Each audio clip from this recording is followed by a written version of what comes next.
સંતાનો ભણી ગણીને તૈયાર થાય, વ્યવસ્થિત કામ ધંધે લાગી જાય, પછી ઘરનો વ્યવહાર હોય ને સામે આલીને હોપી દેવાય. દીકરાને પરણાવી દીધા પછી પુત્ર વધુ ઘરમાં આવે ને પછી પેલી તિજોરીની ચાવીનો જોડો હોય ને એ બહુને આપી દેવાય કે લે બેટા હવે તું સંભાળ, મેં બહુ કર્યું, હવે હું ભજન કરું. જેથી કરીને સામે આલીને જૂઠવી ના લે.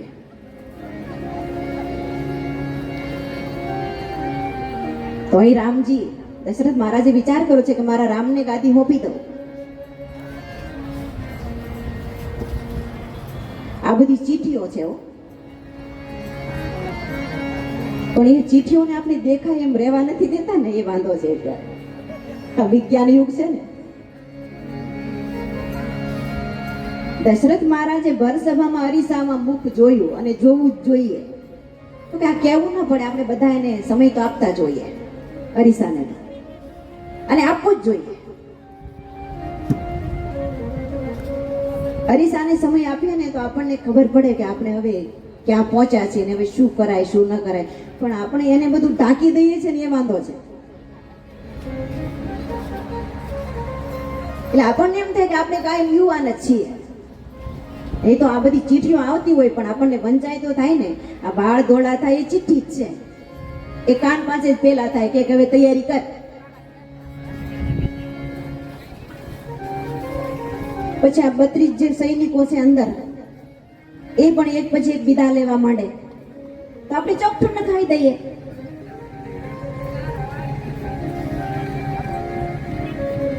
પછી આ બે બહુ મોટું કામ કરે, આપણે ચશ્મા. પછી આ દેવતા સાંભળવાનું બંધ કરે તો આપણે મશીન મુકાવી દઈએ અને આના ઉપર પેલું પીછડું લગાવી દઈએ. બધું ઢાંકી દઈએ એટલે ખબર જ ન પડે કે આ બધી ચીઠીઓ આવી છે.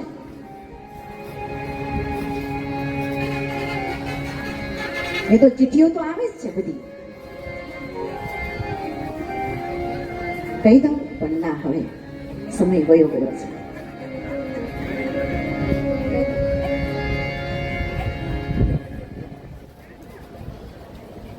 પછી પાછા 5:30 થાય તો આ બધા ઉભા થઈને જાય, આપણે જ બધું એવું થાય. ચાલો એ ચીઠીઓની વાત છે ને આવતીકાલે રાખીશું. ભૂલી જાવ તો યાદ કરાવજો, બરાબર? ચીઠીઓ આવે આજે પણ ના, આજે કનૈયાને લાવવાનો છે. આવતીકાલે મને યાદી આપજો જરી. તો દશરથ મહારાજ ગુરુદેવ પાસે ગયા. કે છે કે ગુરુદેવ, મને એવો વિચાર આવે છે કે અવધની ગાદી મારા રામને હોપી દઉં. ગુરુદેવ અતિ પ્રસન્ન થયા. કે છે બહુ સારો વિચાર છે. કે છે કે ગુરુદેવ તો આપ મુહૂર્ત કાઢો. વિશ્વામિત્ર મહારાજ તો ટીકાલજ્ઞ છે, એ તો જાણે છે કે શું થવાનું છે. એને કહ્યું કે રાજન, એમાં મુહૂર્ત કાઢવાની કોઈ જરૂર નહીં. જ્યારે રામજી ગાદી ઉપર બેસે અવધની, એ શુભ મુહૂર્ત. કે દશરથ રાજાએ કહ્યું કે તું આવતીકાલે બેહાડી દો. અરે આવતીકાલે બેહાડી દે. આખી જ અવધમાં વાત પ્રસરી ગઈ.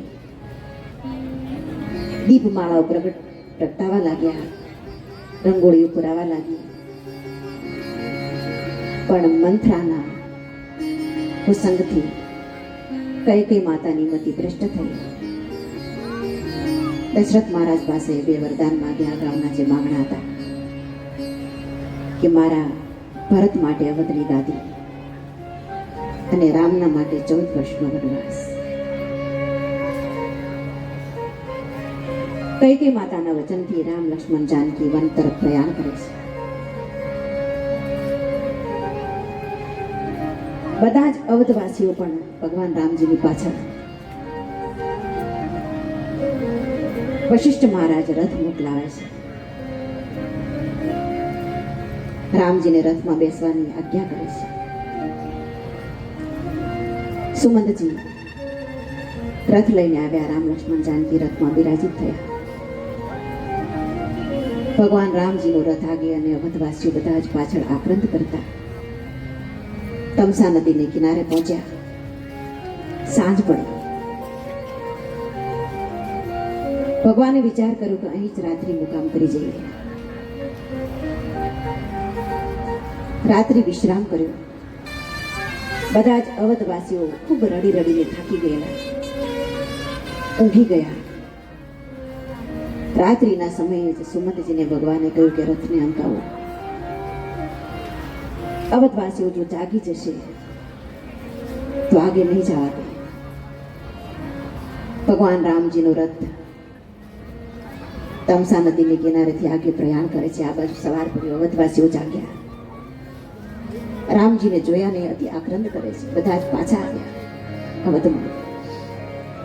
અને કહેવાય છે કે બધા જ અવધવાસીઓએ વ્રત ધારણ કર્યા છે કે અમારો રામ જો 14 વર્ષ વનમાં તપ કરતો હોય ને તો અમે ઘરમાં રહીને તપ કરીશું. કહેવાય છે કે 14 વર્ષ સુધી અવધમાં કોઈનો જન્મ પણ થયો નથી અને કોઈનું મૃત્યુ પણ થયું નથી. 14 વર્ષ સુધી એક પણ બાળકનો જન્મ નથી થયો કે એક પણ માણસનું મૃત્યુ નથી થયું. રામ લક્ષ્મણ જાનકી આગે પ્રયાણ કરે છે. ગંગાને કિનારે આવ્યા. શૃંગેરપુરથી રાજા ગોહ એ પણ આવ્યા. ભગવાનનું સન્માન કર્યું. એક રાત્રિ મુકામ ત્યાં કર્યું. ભગવાન રામચંદ્રજી અને લક્ષ્મણ ભૈયા ત્યાં વડનું દૂધ મંગાવીને જટા બાંધ્યા છે. તપસ્વી વેશ ધારણ કર્યો છે. સવાર પડ્યું. રામ લક્ષ્મણ જાનકી ગંગાને કિનારે કેવટ પાસે નાવની માંગણી કરે છે. પણ કેવટ તો ભગવાન રામજીને ઓળખી ગયો છે કે આ ખુદ પરબ્રહ્મ પરમાત્મા છે. રાત્રિના સમયે લક્ષ્મણ ભૈયાએ જે ગુહરાજને જ્ઞાનોપદેશ કરેલો એ કેવટે સાંભળેલો અને ત્યારથી પામે જો કે ખુદ પરબ્રહ્માત્મા છે ભગવાન રામ. તો એ બ્રહ્મને મારી નાવમાં પધરાવીને ધન્ય બન્યું. પહેલા તો એના ચરણ પખાડી દો. તો એ કેવટની એક જ નાવ હશે. ભગવાન આટલી બધી કેમ ત્યાં પેલી કરે છે? બીજી નાવ નહીં હોય તો કે ના નથી. કેવટ હોશિયાર છે. એ સવાર પડતા ગુહરાજા પાસે ગયેલો અને એને પણ અગાઉ વચન માંગવું હતું ગુહરાજા પાસે. અત્યારે માંગ્યું અને કહ્યું કે આવતીકાલે સવારે કોઈની નાવ ગંગાને કિનારે ન હોવી જોઈએ, મારી એકની જ હોવી જોઈએ. ભગવાન રામજી માંગણી કરે છે. ત્યારે કેવટે કહ્યું કે પહેલા તો તમારા પગ પખાડવા દો અને પછી નાવમાં બેહાડો અને ઉતરાયનો તો 1 રૂપિયો મારે લેવાનો નથી. બહુ સમાજ લાંબો છે પણ સમયનું સંધાન. ધોવા દ્યો રઘુરાય એજી મને શબ્દ પડ્યો મનમાં, તમારા પગ ધોવા દ્યો રઘુરાયજી.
ભગવાન રામજીના ચરણ બગાડ્યા, નાવમાં બેઠાડ્યા, ગંગાને સામે કિનારે આવ્યા. ત્યાંથી પેદલ યાત્રા શરૂ થાય. આ બાજુ સુમંત પાછા વળ્યા, અવધમાં આવ્યા. પણ આજે નિસ્તેજ ચહેરો છે. દશરથ મહારાજના મહેલમાં ગયા. દશરથ મહારાજ મૂર્છિત અવસ્થામાં વંદન કરીને કહે છે કે અવધ નરેશનો જય હો. સુમંતનો અવાજ સાંભળ્યો, આંખો ખોલી. કહે છે કે સુમંત, મારો રામ ક્યાં? મારી પુત્રી વૈદેહી ક્યાં? મારો લગ્ન ક્યાં? સુમંતજી કહે છે કે અવધ નરેશ, જીવનભર અવધની સેવા કરી, જીવનભર આપની આજ્ઞામાં રહ્યો, પણ એક આપની આજ્ઞા હું પાળી નથી શક્યો, મને માફ કરજો.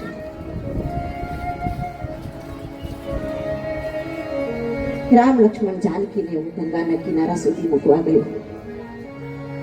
ત્યાંથી નાવમાં બેસી સામે કિનારે ગયા, પછી ક્યાં ગયા મને ખબર નથી. પણ 14 વર્ષ પૂર્ણ થયા પહેલા રાઘવ અવધમાં નહીં આવે. જ્યાં એમ સાંભળ્યું, તરત જ અવધ નરેશ રામ રામ કહી, રામ રામ રામ કહી, રામ તન પર હરિ રખો બન બિરહ,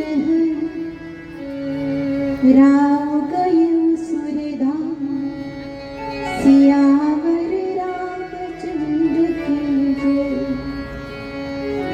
રઘુવીર રામચંદ્ર કી જય.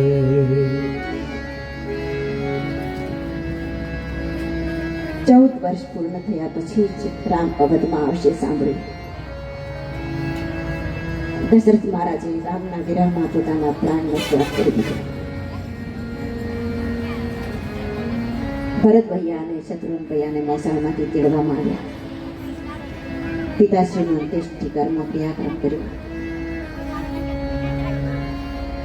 ભરત ભૈયાને અવધની ગાદી સંભાળવાનું ગુરુદેવ કહે છે.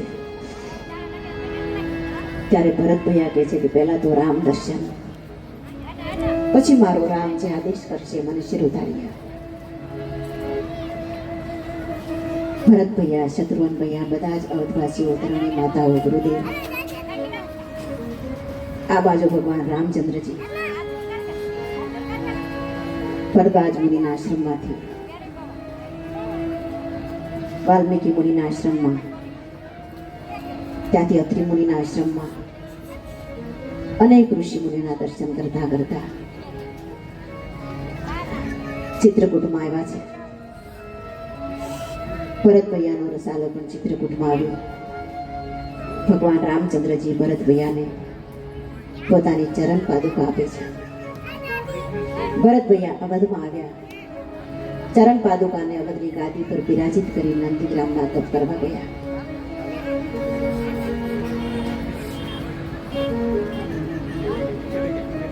ભગવાન રામચંદ્રજી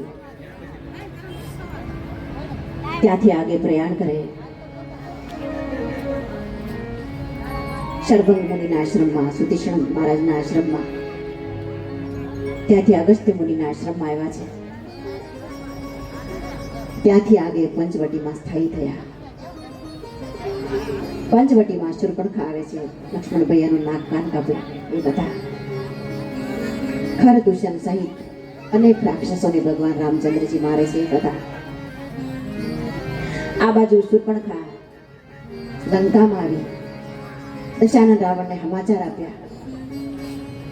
દશાનંદ રાવણ મારીચની સહાયથી પંચવટીમાં આવ્યો છે. મારીચ એક સોનાનું મૃગ બન્યો. જાનકી મૈયાનો એના પર દ્રષ્ટિ ગઈ. શા માટે? એ સાત્વિકી સ્વરૂપ, જે મૈથિલી સ્વરૂપ હતું, એ તો અગ્નિદેવને હોપ્યા હતા. એ ભગવાન રામચંદ્રજીએ જ જ્યારે એકાંત હતું ત્યારે કહેલું કે વૈદેહી, અત્યાર સુધીનું જે નાટક, જે ભૂમિકા હતી એ મારી હતી, હવે પછીની ભૂમિકા તમારી છે. લક્ષ્મણ ભૈયા પણ હાજર નથી અને એ વખતે અગ્નિદેવને જે મેઠેલી સ્વરૂપ સાત્વિકી સ્વરૂપે હોપેલું અને આ તો છાયા રૂપે માયા રૂપે જાનકી હતા. પેલો મારીચ કે જે મૃગ છે એ પણ માયાવી છે, તો માયાવીની સામે માયાની દ્રષ્ટિ જાય તો જાનકી મૈયાની દ્રષ્ટિ ગઈ, મૃગની માંગણી કરી. ભગવાન રામચંદ્રજી એ લેવા માટે ગયા. આ બાજુ એકાંત મળ્યું ને દશાનંદ રાવણ સીતા મૈયાનું અપહરણ કરીને લઈ જાય છે. રસ્તામાં જટાયુ મળે છે. જટાયુ પોતાના પ્રાણના ભોગે પણ જાનકી મૈયાની રક્ષા કરવા માટે પણ દશાનંદ રાવણ કહે છે કે પક્ષીનું મોત શેમાં હોય તો મને કે નહીં તો રામની આણ છે. ત્યારે જટાયુ કહે છે કે પક્ષીનું મોત એની પાંખમાં હોય. દશાનંદ રાવણ એની પાંખો કાપે છે. જટાયુ પૃથ્વી ઉપર પડ્યો, અંતિમ શ્વાસ લઈ રહ્યો. આ બાજુ રામ લક્ષ્મણ કુટિયામાં આવ્યા. પંચવટીમાં જાનકી મૈયાને જોયા નહીં. જાનકી મૈયાને શોધતા શોધતા આગે પ્રયાણ કરે. જટાયુને જોયો. જટાયુએ સમાચાર આપ્યા કે હું જાનકીને બચાવી ન શક્યો. ભગવાન રામચંદ્રજીએ જટાયુને સારૂપ્ય મુક્તિ આપી છે. આગે પ્રયાણ કરે છે. કિષ્કિંધામાં આવ્યા છે, પંપા સરોવરની નજીક કે જ્યાં શબરીમાનો આશ્રમ છે. પણ જ્યાં શબરીમાના આશ્રમ તરફ જાય છે તો રામ નામનો ધ્વનિ સંભળાય છે. લક્ષ્મણ ભૈયા કહે છે કે મોટા ભાઈ, અહીં આપના નામનો ધ્વનિ કેમ સંભળાય? ત્યારે ભગવાન રામચંદ્ર કહે છે કે આ તો શબરીમાનું ભજન છે. રામ લક્ષ્મણ શબરીમાના કુટિયામાં પધાર્યા. શબરીમાને નવદા ભક્તિનો ઉપદેશ આપે છે. એ કથા શબરીમાને ગતિ આપી. ત્યાંથી આગે પ્રયાણ કરે. કિષ્કિંધામાં સુગ્રીવની સાથે મિત્રતા થઈ. ભગવાન રામજી છુપી રીતે વાલીને માર્યો. એ કથા જાનકી મૈયાની શોધ માટે 4 ટુકડીઓ તૈયાર થઈ. સુંદરકાંડમાં સમુદ્રને કિનારે આવ્યા છે. સૌ પોતપોતાના બલ ભાખે છે, પણ હનુમાનજી મહારાજ શાંત ચિત્તે ઊભા છે. અને ત્યારે જાંબુવાન કહે છે કે હનુમાન, તમારો તું અવતાર કાર્ય જ રામનું કાર્ય કરવા માટે થયો છે. રામ કાજ લગી તમાય અવતારા, સુનત હી ભય પરતારા. શ્રી રામ જય રામ જય જય રામ, શ્રી રામ જય રામ જય જય રામ. હનુમાનજી વિરાટ રૂપ ધારણ કર્યું. સમુદ્ર ઉલ્લંઘન કરી સામે કિનારે આવ્યા. લંકાનું દર્શન કર્યું. અશોક વાટિકામાં ગયા કે જે જાનકી મૈયા ગિરફતાર છે. અશોક વાટિકાનો ઉજ્જડ કરી લંકાનું દહન કર્યું. જાનકી મૈયાના આશીર્વાદ લઈ વળી પાછા રામજીની પાસે આવ્યા. ભગવાન રામજીની સેના આ બાજુ ભગવાન રામચંદ્રજી શિવજીની સ્થાપના કરે છે. સેતુબંધ રામેશ્વરની સ્થાપના કરે છે અને સેતુ બાજુ સમુદ્ર ઉપર સામે કિનારે આવ્યા. સુમેર પર્વતની તળેટીમાં રામ અને રાવણનું ભયંકર સામે યુદ્ધ શરૂ થયું. એક દિવસમાં અડધી સેના તો ખતમ કરી દીધી. દશાનંદ રાવણ કુંભકર્ણને જગાડે છે. એને પણ ભગવાન મારે છે. મેઘનાદ વીરઘાતીની શક્તિ લક્ષ્મણ ભૈયા ઉપર છોડે છે અને લક્ષ્મણ ભૈયા મૂર્છિત થાય છે. હનુમાનજી મહારાજ સંજીવની બુટી લઈ આવે છે અને સજીવન કરે છે, મૂર્છા વાળે છે. એ કથા લક્ષ્મણ ભૈયા મેઘનાદને મારે. એ કથા પાતાળમાંથી અહીં રાવણ આવ્યો, રામ લક્ષ્મણને લઈ ગયો. હનુમાનજી મહારાજ પાતાળમાં જાય, એને મારી રામ લક્ષ્મણને છોડાવે. એ કથા હવે માત્ર રાવણ એક બચ્યો છે.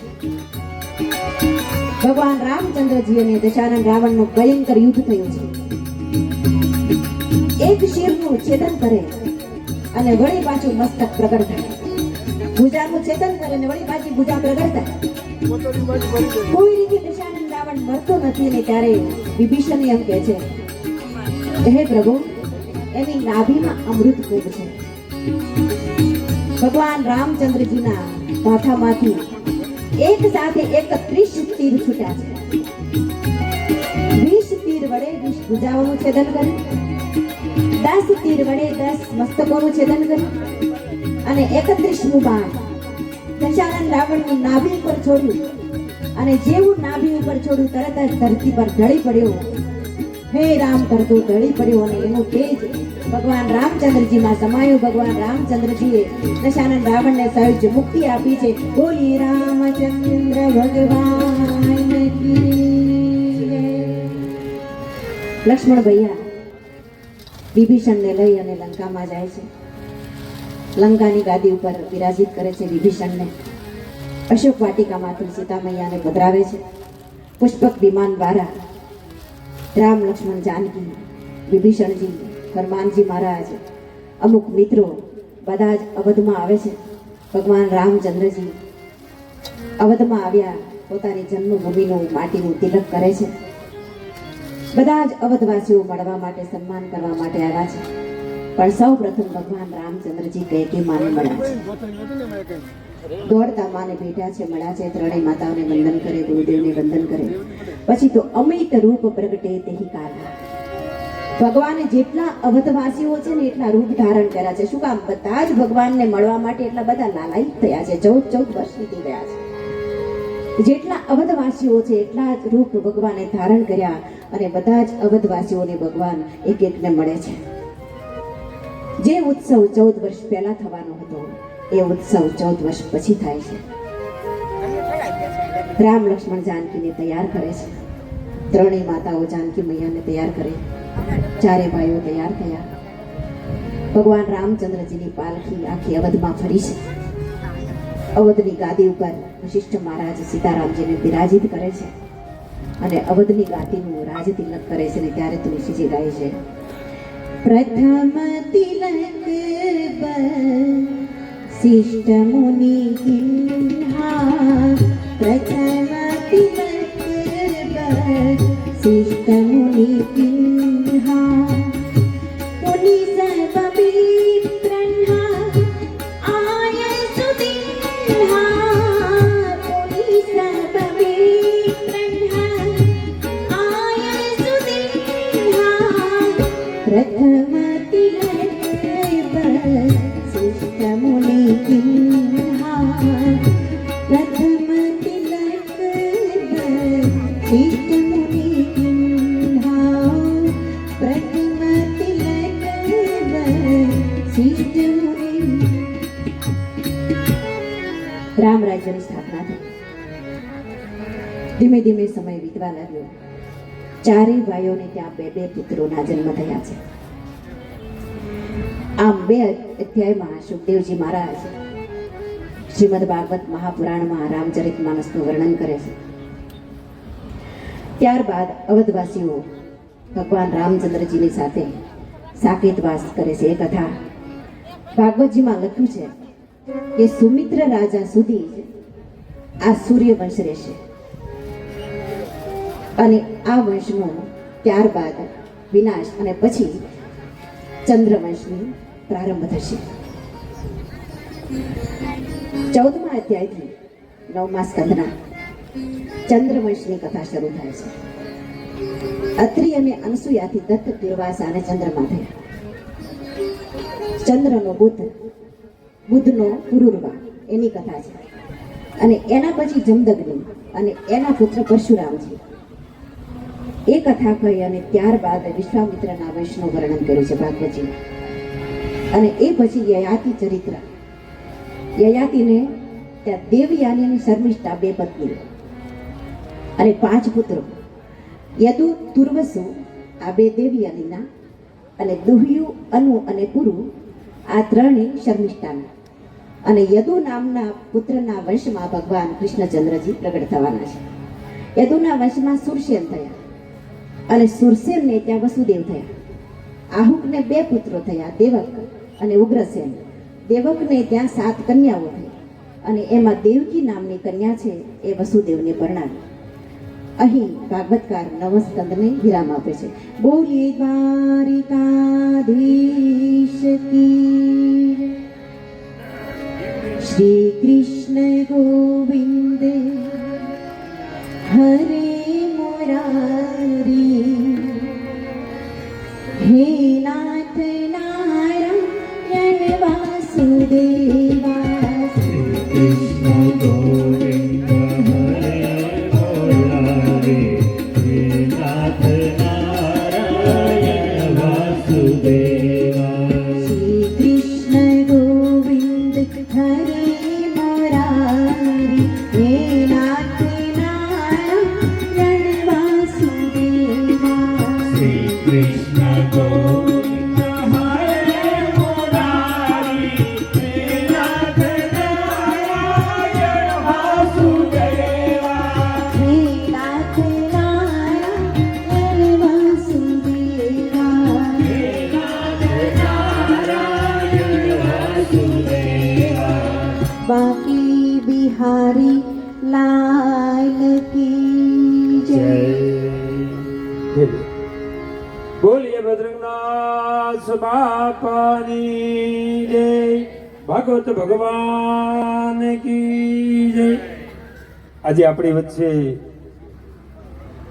દ્વારકાધીશ પધારવાના છે એની બધી તૈયારી થઈ ગઈ છે પણ કૃષ્ણ જન્મમાં જઈને આપણે ભાગવત ભગવાનની બદ્રંગનાથ બાપાની મઢુલીએ જઈએ આપણે પ્રસાદ લઈ રહ્યા છીએ આજનો દિવસનો એ બધો જ પ્રસાદ CR જાડેજા સાહેબ તરફથી છે એને હેમભા બાપુને વિનંતી કરો એમને શાલ ઓઢાડી સન્માનિત કરે કે સન્માન એટલા માટે છે કે બીજાને આનાથી પ્રેરણા મળે કંઈ CR જાડેજા સાહેબ અમને નથી કહેતા પણ એનાથી બીજાને પ્રેરણા મળે ને આવા સત્કાર્યો છે આગળ વધતા રહે એટલા માટે આપણે વચ્ચે કથાઓને બ્રેક મારી અને સન્માન આપણે કરતા હોઈએ CR જાડેજા સાહેબની વિનંતી કરું આપ પણ પધારો અને આપણી બધાની ફરજ થાય છે સનાતન સંસ્કૃતિ કેમ ટકી રહે આપણે દરેક રામવાત કરતા જઈએ અને આવા યજ્ઞોમાં આપણે આહુતિ દેતા જઈએ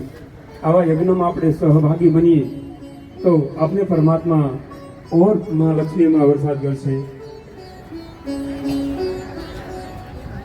બોલે દ્વારિકાધીશ કી જય ખૂબ ખૂબ ધન્યવાદ આપણે જોરદાર તાળીઓથી વધાવો હજી આવતા વર્ષે આપણે જાડેજા સાહેબને કહેવાનું છે આવતા વર્ષે પાછા ઝપટમાં લેવાના છે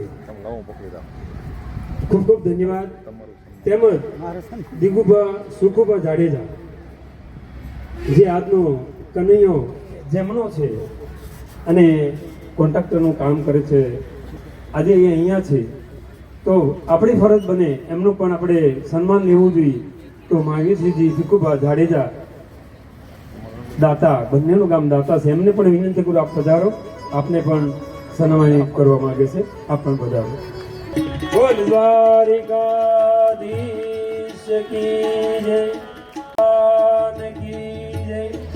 ખૂબ ખૂબ ધન્યવાદ સનાતન સંસ્કૃતિ જોડાઈને આપણા બાળકોમાં સંસ્કાર વધે અને ફરીવાર આપણી સનાતન સંસ્કૃતિ સોળે કળાએ ખીલી ઉઠે એવી બદ્રંગનાથ બાપાને દ્વારકાધીશને પ્રાર્થના કરી કથાને આગળ વધારી જય સિયારામ જય દ્વારકાધીશ